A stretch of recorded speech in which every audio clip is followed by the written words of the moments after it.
you've portrayed, all the stuff you've done. If you ever look back on your career and go, all the cool stuff you've done, is there like a favorite that you just kind of sticks out?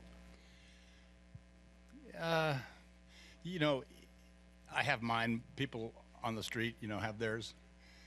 It's fun to see what theirs are. Um, I don't really. One of the most difficult jobs I did was playing Elvis because you're playing somebody that everybody knows, so you're in a kind of a box, and but I've something that applies for today. Somebody once claimed in an article, Kurt Russell's career looks like it was guided by a drunken driver, and and I was the drunken driver that guided it.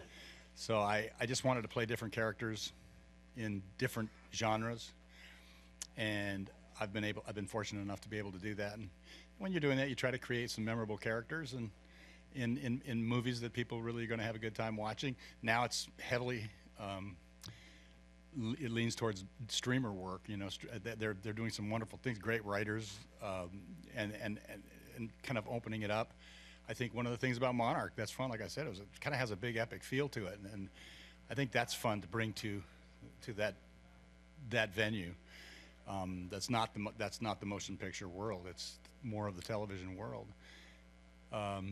Yeah, I just keep trying to entertain with good stories, good characters, and I've had a good run. We're gonna go to Roy and then Lee and then Shane. Thank you, Kurt. Where are you, Roy? Kurt, Roy Akers, straight in front of you here. Hey, Roy. Skyview Sports. If you had a Hollywood project coming along and you were a retired superstar NASCAR driver and you could maybe mentor a younger type person, is there a driver or former movie character you play that you think that would make it a great role? I'm not sure I understand your question, Roy. Well, if they came up with a movie script and said, Kirk, we'd like you to play a retired superstar driver, and there's maybe a wayward younger driver we'd like you to play, is there kind of a driver or something like that you can think about? Yeah, I've had that opportunity actually a couple of times. I'm tough on sports movies. I was a professional baseball player, and I've read many baseball stories. They're generally written by fans, not written by people who played the game. Ron Shelton's the exception to that. That would be the same with anything. I had a couple opportunities that I either couldn't do because of timing. I was working on something else, or I didn't really care for the project. I think that, to me, I used to race superboats, and like I said, I raced cars. I played baseball. I flew airplanes. I can't get past the feeling of if it doesn't feel authentic, if it just doesn't pass the smell test for me, I generally can't get very interested in it. So I would the determinant factor for me is always, how does this feel? Does it feel real? Is this something that's been written by somebody who knows what that world is? When you run into those, they're something you want to do. We did a lot of work on Miracle, for instance, to bring the authenticity of it by having hockey players instead of actors. For the most part, we had just a few actors in it as players. The director was an ex-D1 football player, so he understood high-level competition.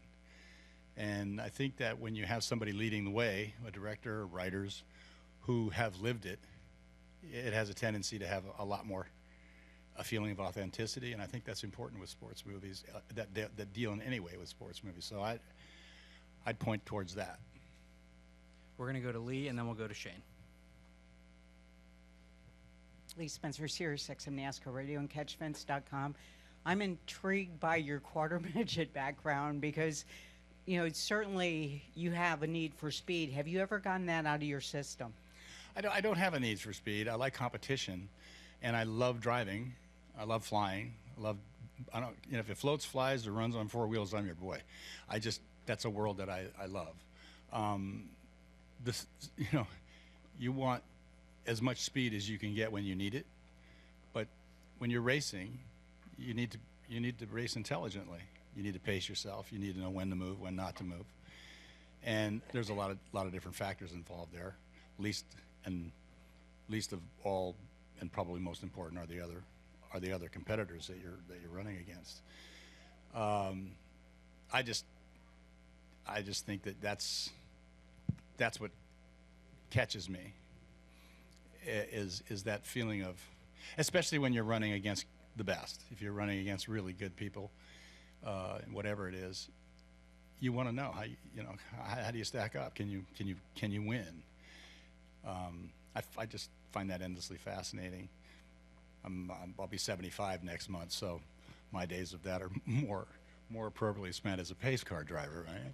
So I with my family, I think I've tried to instill in them some of the understanding of the fun of that kind of competition and what it can mean to you, because you learn, as my father used to say, it's much tougher to be a good winner than it is a good loser.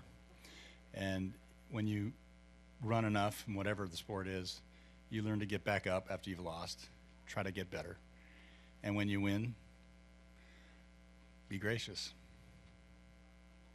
We'll go to Shane. Shane Whitehead, WFTV Orlando. All right, Shane. Okay. The Winter Olympics are in progress. There's a new documentary out on the 1980 hockey team.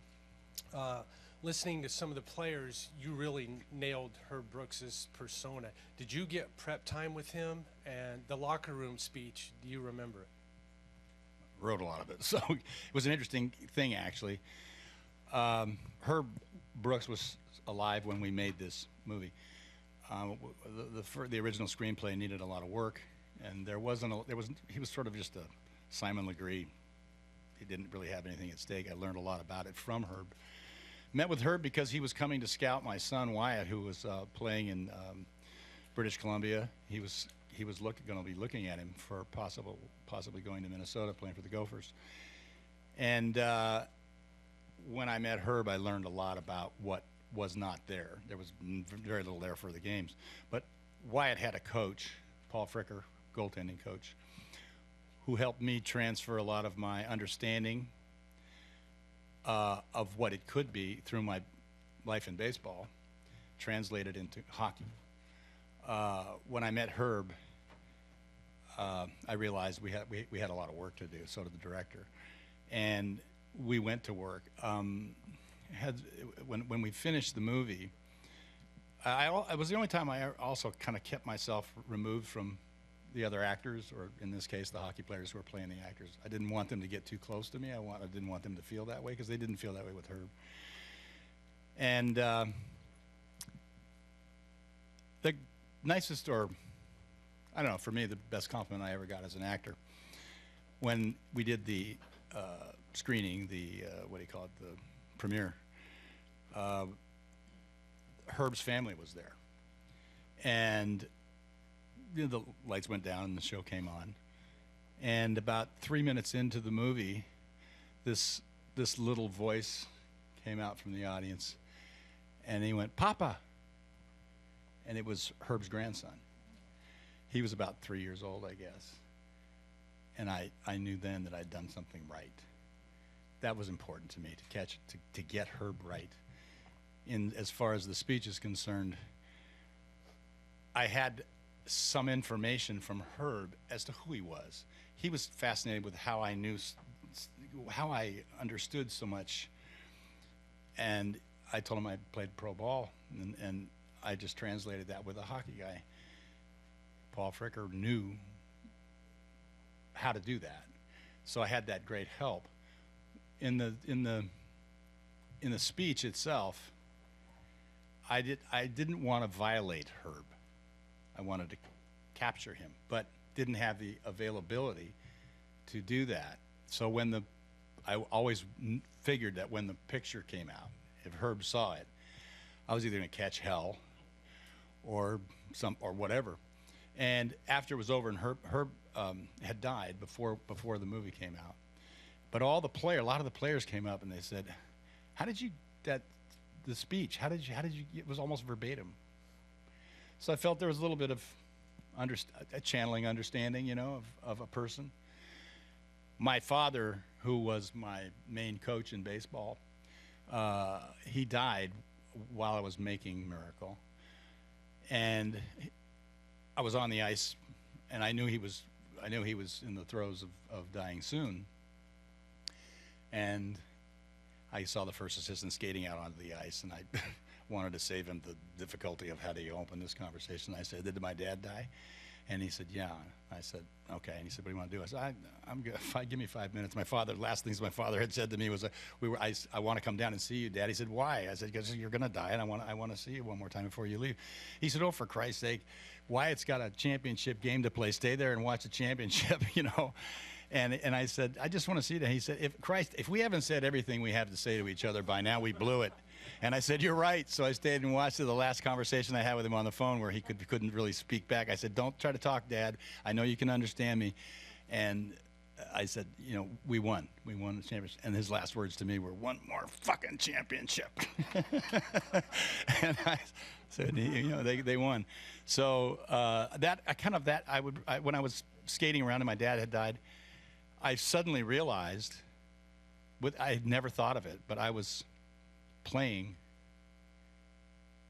the psychology and the reality of a lot of what my father was. It just happened to be in line with who Herb Brooks was. Gives you an idea who my dad was. Herb was, I think, a very different type of person. My dad was quite gregarious, but he was very, very, he had a tremendous ability to tap into the psychologies of young men who wanted to do something. And I didn't realize it, but I was using that as much as I was the time that I spent with Herb. Anyway, that was where I kind of went with that. All right, well, that's all the time we have, everyone. Kurt, thank you so much for coming in and spending some time with us this morning. Have a fun day, guys. Thanks a lot. We need to field the green. All righty.